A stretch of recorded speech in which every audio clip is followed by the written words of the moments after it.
Hello viewers, আমাদের গল্পটি যদি ভালো লেগে থাকে লাইক এবং শেয়ার করে দিবেন। আর হ্যাঁ, গল্পটি আপনার কেমন লেগেছে জানাতে ভুলবেন না।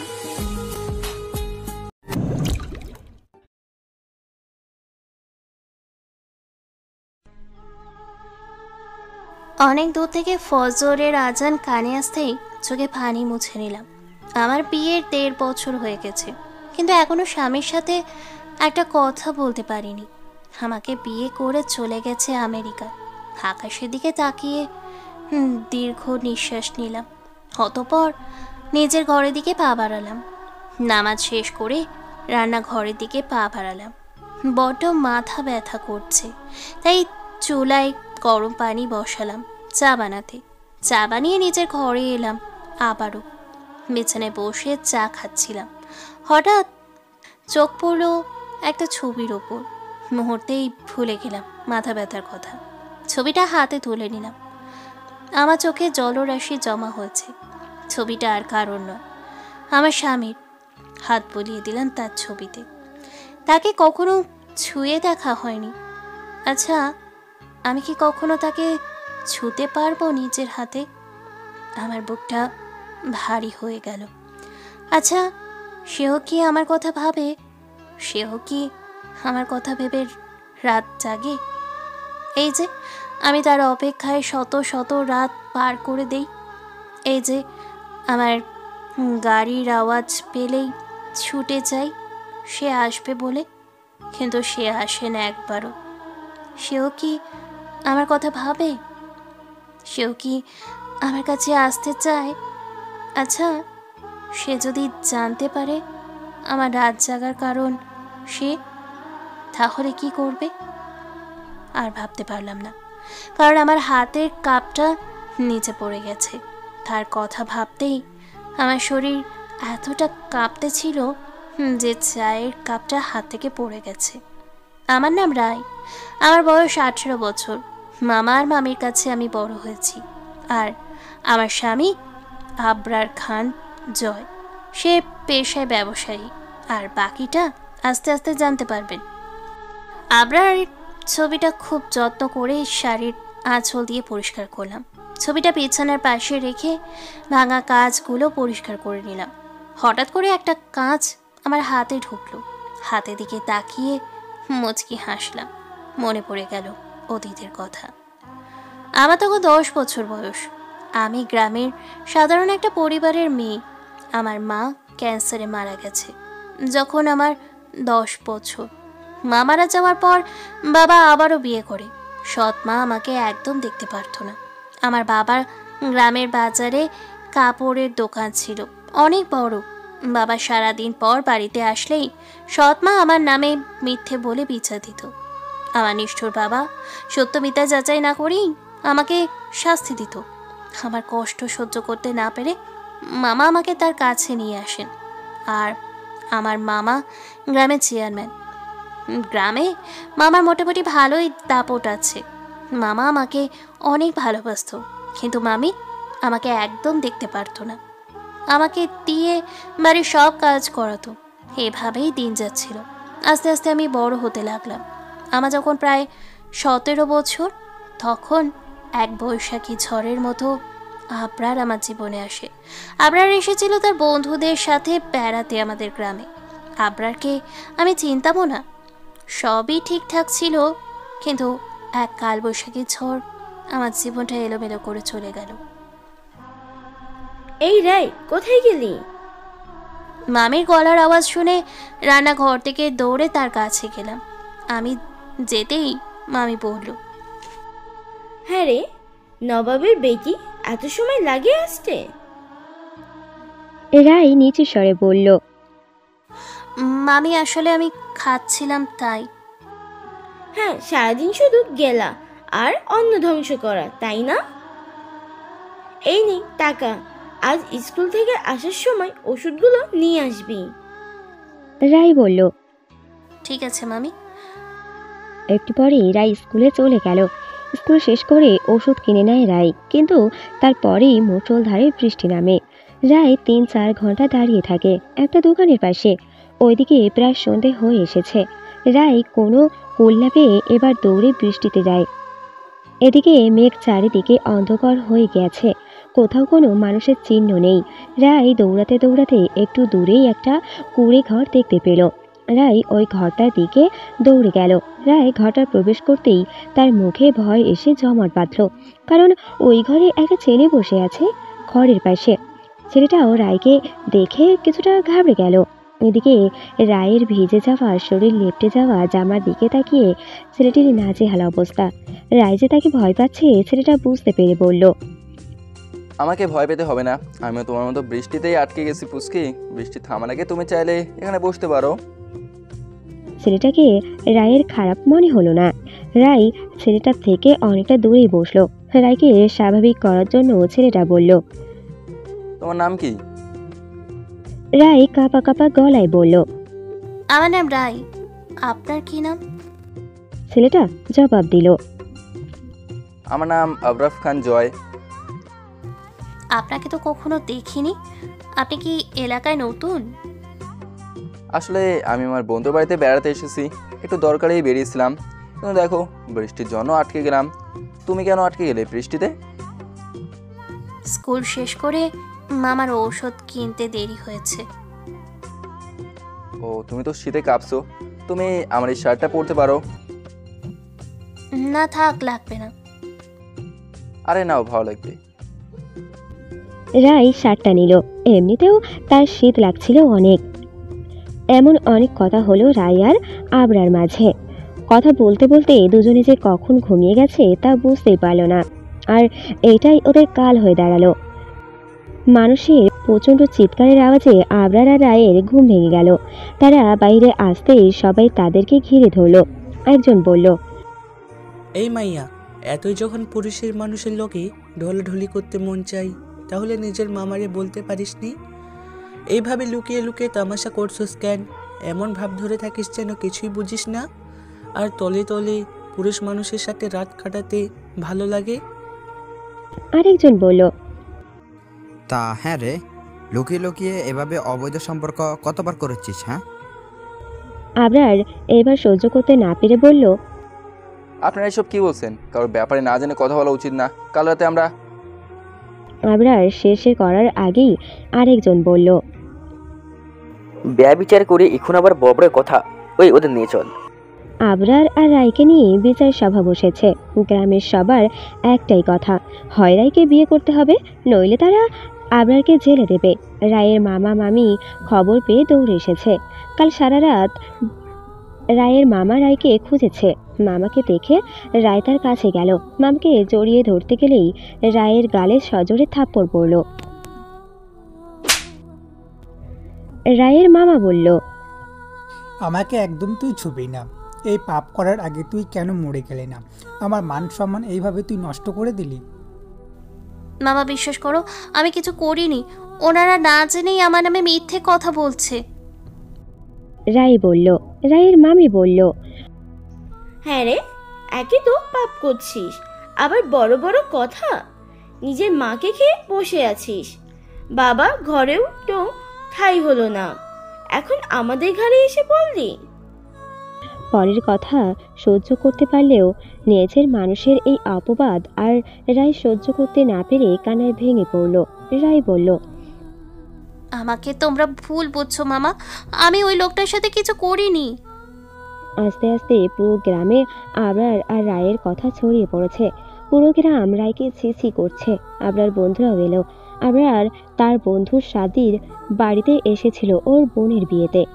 সাদি অবস্থা খারাপ দেখে আবরারকে বলল, যা করার তাড়াতাড়ি কর আবরার, একবার যদি তোকে জেলে দেয় এরা তাহলে রক্ষা নেই, তোর বার মান সম্মান সব শেষ হয়ে যাবে, তাই যা করার ভেবে চিন্তা কর। আবরার কিছুক্ষণ ভেবে তারপর বলল, ঠিক আছে, আমি এই মেয়েকে বিয়ে করব। আবরার কথা শেষ হতেই সবাই কাজে আনতে গেল। অবশেষে আবরার আর রায়ের 15 লাখ টাকা দেনমোহরে বিয়ে হয়ে গেল। রায়কে ওর মামা আর ঘরে তোলেনি। শেষ বিদায়ে নিজের কলিজার টুকরোর দিকে ফিরেও তাকায়নি। গাড়ি চলছে আপন গতিতে। আবরার রায়কে নিয়ে নিজের বাড়ির দিকে রওনা দিয়েছে। গাড়িতে কেউ কারোর সাথে কোনো কথা বলেনি, তবে আবরার ফোনে কারোর সাথে কথা বলছে। আবরার রায়কে নিয়ে বাড়িতে ঢুকলো। গাড়ির ভেতরে যেতেই আবরার গাড়ি থেকে নেমে গেল, কিন্তু রায়কে বের হতে বলেনি। রায় চুপচাপ গাড়িতেই বসে আছে। হঠাৎ কেউ একজন গাড়ির দরজা খুলে দিল। রায় সেই দিকে তাকিয়ে দেখলো একটা মেয়ে দাঁড়িয়ে আছে। বয়সের দিক থেকে রায়ের চেয়ে অনেক বড় হবে মেয়েটা। মেয়েটা কোমল গলায় বলল, আমার নাম মিশকা, সম্পর্কে তোমার ননদ হই আমি। কি হলো, নেমে এসো, বাড়ির মধ্যে সবাই অপেক্ষা করছে তোমার জন্য। রায় মাথা নিচু করে বেরিয়ে এলো। রায়কে বাড়ির ভেতরে মিশকা নিয়ে গেল। এই বাড়ির ভেতরেই যেতেই এক ভদ্র মহিলা বলে উঠল, রায়, এই কাইয়া ভুট্টাকে কেন বাড়ির ভেতরে নিয়ে এলি মিসকা? অসভ্য মেয়ে কোথাকার, আমাদের ছেলেকে ফাঁসিয়ে বিয়ে করে নিল। বড়লোক দেখলেই মাথা খারাপ হয়ে যায় না? ছলছল চোখে তাকিয়ে রইল মহিলাটির দিকে। প্লিজ ফুপি চুপ করো, কারো ব্যাপারে না জেনে কখনো কথা বলতে নেই, এতে পাপ হয় জানো না? এই মিসকা, তুই আমাকে জ্ঞান দিস না। হঠাৎ একটা কঠিন কণ্ঠস্বর রায়ের কানে আসতেই রায় চমকে উঠল। মিশকা, এটা বুঝি আমাদের আবরার বউ? হ্যাঁ মা, মিশকা বলল। মহিলাটি রায়ের কাছে দাঁড়ালো, নিজের হাত থেকে দুটো বালা খুলে রায়কে পরিয়ে দিয়ে বলল, সুখী হও। এবার আবরার ফুপু বলল, এটা কি করছো আনিলা? নিজের ঘরে কালসাপকে ঠাঁই দিচ্ছ? আমার ছেলে বিয়ে করে এনেছে, শাশুড়ি হিসেবে আমি আমার দায়িত্ব পালন করলাম। এখন এই মেয়ে কি করবে তা তার ব্যাপার। রায় যখন বুঝতে পারলো বালা পরিয়ে দেওয়া এই কঠিন গলার মানুষটি তার শাশুড়ি, তখন সে মাথা নুইয়ে অনলা বেগমকে সালাম করতে গেল। রায়ের হাতে অনলা বেগমের পা ছোঁয়ার আগেই তিনি রায়কে হাত ধরে ফেলেন, অতঃপর বললেন, ছেলেরা বউরা মেয়ের মতো হয়, তুমি মিশকার থেকে কোনো অংশেই কম নাও আমার কাছে। আর কখনো আমার পা ছোঁয়ার মতো অপরাধ যেন না হয়। আমাকে নিজের মা মনে করবে সব সময়। কথাগুলো বলে আনিলা বেগম চলে গেল। এতক্ষণ সামনে দাঁড়িয়ে থাকা শাশুড়ি নামক মানুষটা যে স্বচ্ছ মনের মানুষ তা রায় বুঝল। তার কথাটা কঠিন স্বরের বললেও মনটা একদম নরম। মিশকা রায়কে আবরার ঘরে নিয়ে গেল। মিশকা রায়কে নিয়ে আবরার ঘরে গেল। মিশকা দেখল আবরার ব্যাগের মধ্যে জামা কাপড় আর কিছু কাগজ গুছিয়ে রাখছে। মিশকা আবরারকে বলল, ভাইয়া তুমি হঠাৎ ব্যাগে কেন কাপড় জামা গুছিয়ে নিচ্ছ? মাত্রই তো বাড়িতে এলে। আবরার কোনো কথা না বলে মিশকা আবারও আবরার কাছে গিয়ে বলল, কি হলো ভাইয়া, বলো না। এবার আবরার কঠিন চোখে একবার রায়ের দিকে তাকালো, তারপর বলল, আমাকে এই মেয়েটা ফাঁসিয়েছে। এই মেয়েটার সাথে আমি কিছুতেই সংসার করবো না মিশকা। কথা বলেই বেরিয়ে গেল। মিশকা আনিলা বেগমকে ডাকতে লাগলেন। আনিলা বেগম আস্তে আস্তে আবরার গাড়ি নিয়ে বের হয়ে গেছে। রায় শুধু মূর্তির মতো দাঁড়িয়েছিল। আবরার ফুপি রুহানা বেগম আনিলা বেগমের কাছে এসে বলল, বলেছিলাম না ওই মেয়েটা অলক্ষী একটা? দেখলি তো কিভাবে ছেলেটা চলে গেল। আমাদের ছেলেটাকে ফাঁসিয়ে কিভাবে বিয়ে করে নিল ওই ছোট লোকের মেয়েটা। আনিলা বেগম তার কথায় কান্না দিয়ে আবরারকে কল করলো। প্রথমবারে আবরার কল রিসিভ না করলেও পরে রিসিভ করে। আবরার ফোন রিসিভ করতেই আনিলা বেগম বলে, আবরার বাবা, তুই কোথায় যাচ্ছিস সোনা? আবরার বলে, আমি আমেরিকা চলে যাচ্ছি মা। কেন বাবা, এমন করিস না, পরে কিন্তু আফসোস করবি তুই। রাগের মাথায় কোনো সিদ্ধান্ত নিতে নেই, চলে আয় বাড়িতে তাড়াতাড়ি। আনিলা বেগম ওই দিন আবরারকে অনেক বোঝায়, কিন্তু আবরার ফিরে আসেনি। বর্তমানে হঠাৎ দরজায় টোকা পড়তেই রায়ের ধ্যান ভেঙে যায়। রায় পাশে তাকিয়ে দেখে চা ঠান্ডা হয়ে গেছে। বাহিরে তাকিয়ে দেখে আলো ফুটে গেছে। রায় একবার আবরার ছবির দিকে তাকিয়ে দরজা খুলতে যায়। দরজা খুলতেই মিশকা ভেতরে আসে। মিশকা বলল, রায় আজ কলেজ যাবে না? হ্যাঁ আপু যাবো। ওকে, আমার সাথে তাহলে চলো। আর একটু পর নাস্তা করতে নিচে এসো কেমন? মিশকা চলে যেতেই রায় দরজা লাগিয়ে দেয়। রায় ছাদহীন বিশাল ডিভানে গিয়ে তার লাগানো ফুল গাছে পানি দিতে লাগলো। আবরার একদম গাছ পছন্দ করে না, কিন্তু রায়ের গাছ লাগাতে বেশ ভালোই লাগে। নিজের অবসর সময়ে এই গাছের সাথেই রায় পার করে দেয়। একটু পর রায় রেডি হয়ে নিচে নাস্তা করতে যায়। রায়কে দেখে রুহানা বেগম বললেন, এসে গেছে নাস্তা করতে। এই মেয়ে, তোমার লজ্জা করে না এই বাড়িতে থাকতে?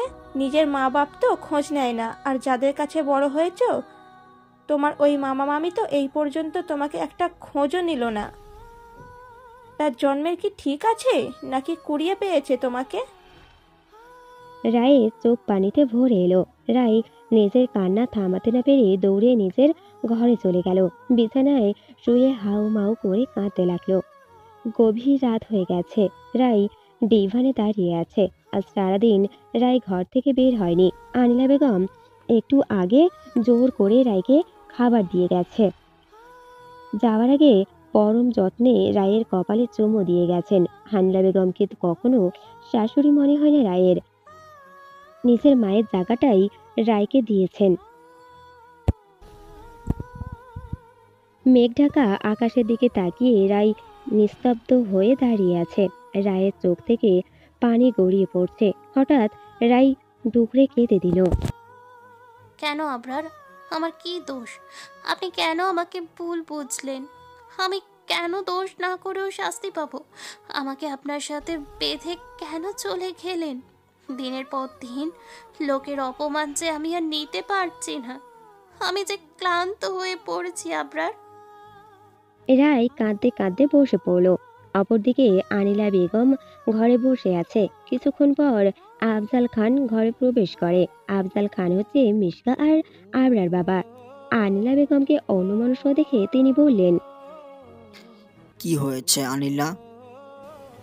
আজকাল রাইয়ের জন্য বড্ড চিন্তা হয়। আবরার চলে যাওয়ার পর আর খোঁজ নেয়নি মেয়েটার। মেয়েটা দোটানার মধ্যে আছে, আর প্রতিদিন তোমার বোনের অপমানে মেয়েটা নিজেকে আরও গুটিয়ে নিচ্ছে। মেয়েটার বাড়ির কেউ তার খোঁজ নেয় না। কি করব আমি বুঝতে পারছি না। আফজাল খান দীর্ঘ নিঃশ্বাস ছেড়ে স্ত্রীকে বললেন, চিন্তা করো না, সব ঠিক হয়ে যাবে। আমি দেখি কি করতে পারি। এখন চলো, ঘুমাবে। রায়ের চোখে ঘুম নেই। একের পর এক ধাক্কা তাকে ভেঙে দিচ্ছে। নিজের প্রিয়জনরা যেভাবে তাকে দূরে ঠেলে দিয়েছে, তাতে এক চরম হতাশায় সে ভুগছে। হতাশা তাকে ঘিরে ধরেছে। মাঝে মাঝে মরে যেতে ইচ্ছে করে তার, কিন্তু রায় পারে না মরে যেতে। আত্মহত্যা যে মহা পাপ, এই পাপ যে করতে চায় না সে। রায় ফুপিয়ে ফুপিয়ে কাঁদছিল। ঠিক তখনই রায়ের প্রচন্ড মাথা ব্যথা শুরু হয়। আজকাল হঠাৎ হঠাৎ রায়ের মাথা ব্যথা করে খুব। রায় কাউকে এই ব্যাপারে কিছুই বলেনি। রায় ব্যথায় মাথা চেপে ধরে। রায় একটা আঙুল নাকের নিচে রাখতেই তার আঙুল ভেজে গেল। রায় নিজের আঙুলটা সামনে ধরতেই লাল বর্ণের রক্ত দেখতে পেল। রায়ের নাক থেকে রক্ত আসতে বিন্দু বিন্দু করে। রায় মাথাটা দু হাতে চেপে ধরলো। তারপর আস্তে আস্তে উঠে দাঁড়ালো। রায় ওয়াশরুমে গিয়ে চোখে মুখে পানি দিল। তারপর একটা মাথা ব্যথার ওষুধ খেয়ে নিল। আস্তে আস্তে চোখ মেলে রায় তাকালো। মাথাটা এখনো ভার হয়ে আছে। ঘড়ির দিকে তাকাতে দেখলো 9টা বাজে। রায় তাড়াতাড়ি উঠে ফ্রেশ হয়ে নিচে গেল। নিচে নামতেই রায় অবাক হয়ে গেল। সবাই বাড়ি পরিষ্কার করছে। বাড়ি রং করার জন্য লোক এসেছে। হঠাৎ এত লোক কেন কাজ করছে এর মানে রায় বুঝলো না। রায় রান্নাঘরে উঁকি মারতেই আনিলা বেগমকে দেখতে পেল। রায় মলিন কণ্ঠে একবার বলল, মা। আনিলা বেগম পেছনে ঘুরে রায়কে দেখে একটা মুচকে হাসি দিল। তারপর রায়ের কাছে এসে বলল, আমার মায়ের ঘুম হয়েছে। রায় বলল, হয়েছে। আনিলা বেগম বললেন, আনিলা বেগম, কত বেলা হয়েছে দেখেছিস? তাড়াতাড়ি খেয়ে নে যা। আমার খেতে ইচ্ছে করছে না মা। কেন রে, কি হয়েছে আবার? আমার মাথাটা ব্যথা করছে, কিছু ভালো লাগছে না। আনিলা বেগম ব্যস্ত কণ্ঠেই বলল, বেশি ব্যথা করছে? ডাক্তার ডাকতে বলবো তোর বাবাকে? না মা, এমনি ব্যথা করছে, তুমি টেনশন করো না। এখন যা, খেয়ে নে তাড়াতাড়ি, অনেক কাজ আছে আমার। মা, একটা কথা বলবো? হ্যাঁ বল তাড়াতাড়ি। মা, বাড়িতে এত লোক কেন কাজ করছে? কেউ কি আসবে বাড়িতে? আনিলা বেগম মুচকি হেসে বললেন, আবরার আসছে। আজ সকাল 5টায় কল করেছিল এয়ারপোর্ট থেকে, এখন প্লেনে আছে, আসতে আসতে বিকেল হয়ে যাবে। রায়ের পা ঠান্ডা হয়ে আসছে, বুকের ভেতর অজানা ঝড় শুরু হয়েছে, বুকের বাপাসটায় খুব কাঁপছে। রায় কোনো রকম খেয়ে নিজের ঘরে চলে গেল। রায়ের চোখে জলরাশি জমা হয়ে গেছে। আজকে সত্যিই সে আসবে? আচ্ছা, আবরার কি তার সাথে একটু কথা বলবে, নাকি দড়ি ঠেলে দেবে? ভুল বুঝে